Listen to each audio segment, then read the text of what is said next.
Programme में एक बार फिर खुशामदीद। यकीनन पाकिस्तान के फार्मर सेक्टर से प्राइस डीरेगुलेशन के बाद काफ़ी बेहतर ख़बरें हैं, लेकिन कुछ चैलेंजेस भी हैं। बिलखुसूस जब हम बात करते हैं कि जो रॉ मटेरियल 95% रॉ मटेरियल जो है वो इंपोर्ट किया जाता है पाकिस्तान में अद्विया साजी के लिए, और उसका मेजर पोर्शन जो है वो भारत से इंपोर्ट होता है। इस वक्त जो टेंशन है पाकिस्तान और इंडिया के बीच, तो उससे भी इसके ऊपर असर पड़ा।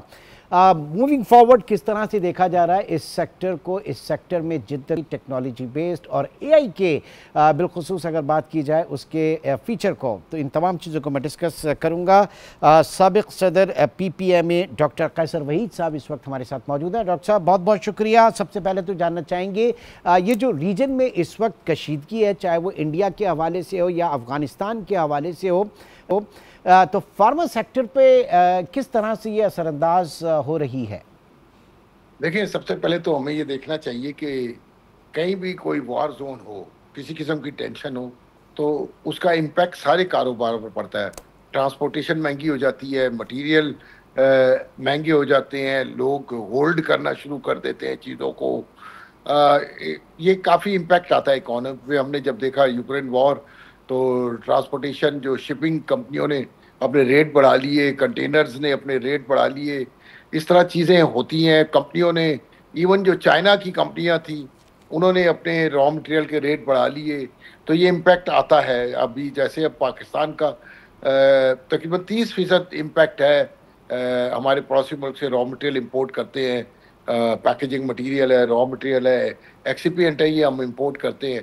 अच्छा, असर जो चीज़ है, हमें बुनियाद पे देखना चाहिए कि पाकिस्तान में आखिर ये जो केमिकल इंडस्ट्री तरक्की क्यों नहीं कर सकी, इसकी बुनियादी वजह क्या है। मैं पहले भी आपके प्रोग्रामों में अर्ज कर चुका हूँ कि पाकिस्तान में 1961 में एक PC1 बना था इधर नेफ्ता क्रैकर प्लांट लगाने का, hydro cracker plant, naphtha cracker plant लगाने का पाकिस्तान में 1961 में। उस वक्त कॉस्ट बहुत कम थी। ऑब्वियसली अब बिलियंस ऑफ डॉलर्स की कॉस्ट हो गई है, और पाकिस्तान की इकोनॉमी अब सस्टेन नहीं कर सकेगी। इससे इम्पैक्ट इंडिया में, क्योंकि हाइड्रो क्रैकर प्लांट पहले लग गया था, तो रिवर्स इंजीनियरिंग से अपने मॉलिक्यूल बना लेते हैं और पेटेंट्स को डिफाई कर लेते हैं या मॉडिफाई कर लेते हैं।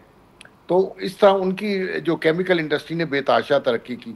बल्कि चाइना में भी मेरे ख्याल में 3-4 तो हाइड्रो क्रैकर प्लांट होंगे, या ज़्यादा भी हो सकते हैं, मेरी नॉलेज नहीं है, लेकिन डेफिनेटली उनकी केमिकल इंडस्ट्री चाइना की बड़ी तरक्की याफ्ता केमिकल इंडस्ट्री है। जैसे कि बाकी डॉक्टर साहब इस पॉइंट को, इस पर्टिनेंट हाइड्रो क्रैकर प्लांट्स को और सारी चीज़ों को, चाहे क्योंकि जो समझ रहा हूँ आप बात कर रहे हैं इस वक्त इंपोर्ट सब्सटीट्यूशन के हवाले से कि लोकली हम प्रोड्यूस करें, तो ऐसे में SIFC के अंदर चीज़ों को नहीं लेके जाया जा सकता? वहाँ से अगर कुछ हेल्प इस तरह से हो जाए, क्योंकि अब फ़ायदा तो हुआ है इस वक्त आपके फार्मा सेक्टर को SIFC के अंदर काफ़ी। देखिए, SIFC ने जितनी हमारी मदद की, मेरे ख्याल में पिछले 70 साल में किसी हुकूमत ने हमारी मदद नहीं की। इसमें क्रेडिट डेफिनेटली SIFC को भी जाता है, और प्राइम मिनिस्टर साहब को भी जाता है, और जो भी उनके बाकी कैबिनेट के मेंबर हैं। लेकिन उन सबको, पूरी हुकूमत को ही क्रेडिट जाता है कि जिससे पाकिस्तान की, आप देखें कि 35% फार्मा इंडस्ट्री की एक्सपोर्ट बढ़ी है। ये एक फिनोमिनल इंक्रीज है जैसे कि हम देखते हैं। और इस वक्त आकर अगर हम देखते हैं कि थेरेपेटिक गुड्स की जो है पाकिस्तान में, थेरेपेटिक गुड्स में हम वो कहते हैं जो ड्रैप के परव्यू में 3 चीज़ें आती हैं, न्यूट्रास्यूटिकल्स आते हैं, मेडिकल डिवाइसेस आती हैं, और एलोपैथिक मेडिसिन आती हैं। इनकी एक्सपोर्ट 1 बिलियन से बढ़ चुकी है। और हम फोर्स ही कर रहे हैं कि कुछ चीज़ें, मैं किसी प्रोग्राम में पहले भी अर्ज कर चुका हूँ, अभी हाल ही में जो फार्मा समिट हुई उसमें भी मैंने हाईलाइट किया कि इस वक्त क्योंकि पाकिस्तान में किसी भी इंडस्ट्रियल जोन में ज़मीन खरीदना बहुत महंगा काम है, और ये डेड इन्वेस्टमेंट होती है। इसका ROI आने में कोई 25 लग जाते हैं। ठीक, तो जब तक एक ऐसा जोन ना इंडस्ट्रियल क्रिएट किया जाए जिसमें 200-300 एकड़ ज़मीन आइडेंटिफाई करके, और वहाँ ज़मीन किराए पे दी जाए फार्मास्यूटिकल कंपनियों को, ताकि वो एक्सपोर्ट गारंटी।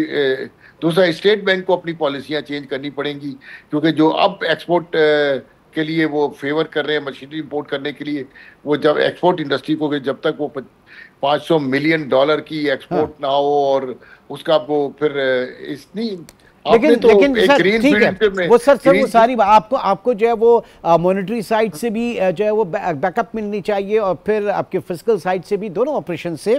यहाँ बात ये कि जो मल्टीनेशनल फार्मा कंपनीज पाकिस्तान से बाहर गई हैं, गो के बड़ी तादाद में पाकिस्तान की कंपनीज जो हैं वो लोकली उस गैप को पूरा करने की कोशिश कर रही हैं, लेकिन फिर भी उनका नेमुल बदल उस तरह से नहीं हो सकता कि वो R&D के अंदर बड़ी इन्वेस्टमेंट करती हैं, फिर इंटरनेशनल क्वालिटी स्टैंडर्ड्स जो हैं उनके बहुत हाई होते हैं। हम किस तरह उसका मुकाबला कर सकते हैं, क्योंकि उस चीज में भी तो आपको आगे बढ़ना है ना। देखिए बात सुने, ये जो मल्टीनेशनल का डिपार्चर है ना, ये एक इंटरनेशनल लेवल पे ये फिनोमिना है कि मल्टीनेशनल कंपनियां अब वो फोकस कर रही हैं अपने कोर बिजनेस पे। ज्यादातर वो जा रही है बायोलॉजिकल पे, और ये जेनरिक जो बिजनेस है वो अब उसमें वो इंटरेस्टेड नहीं है। Low high high volume low value को वो छोड़ के लो वॉल्यूम हाई वैल्यू पे जा रही है। ये दुनिया भर में एक स्ट्रेटेजिक शिफ्ट आया है फार्मा मल्टीनेशनल में, या जो इंटरनेशनल कंपनियां हैं उनमें ये शिफ्ट आया है। इसकी वजह से वो पूरी दुनिया में इसमें ट्रांसफॉर्म कर रहे हैं और डिपार्चर्स हो रहे हैं। पूरी दुनिया में देखा जा रहा है कि शिफ्ट आ रहा है और वो बायोलॉजिक्स में ज़्यादा जा रहे हैं, जो कि लो वॉल्यूम होते हैं लेकिन हाई वैल्यूज की प्रोडक्ट होती है। पाकिस्तान में प्रॉब्लम R&D का ये है कि अभी तक इंडस्ट्री और एकेडमिया का लिंकेज उस लेवल का नहीं है कि जिसमें ट्रस्ट लेवल हो कि भाई एकेडमिया अगर कोई रिसर्च करती है मॉलिक्यूल, तो उसके बाद उसकी जो R&D होती है पूरी, और उसके बाद उसके देखा जाता है फेज़ 1 फेज़ 2 फेज़ 3 ट्रायल होते हैं, क्लिनिकल ट्रायल होते हैं, उसके बाद वो मार्केट होती है प्रोडक्ट।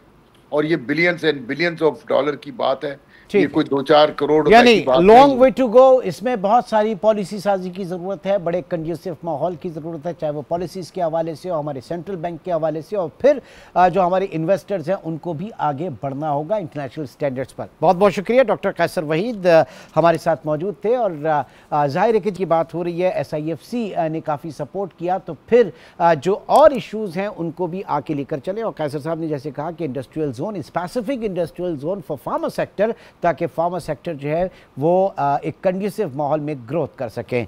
आज के प्रोग्राम से इतनी, इंशाल्लाह आपसे कल मुलाकात होगी। अपना बहुत ख्याल रखिएगा। अल्लाह।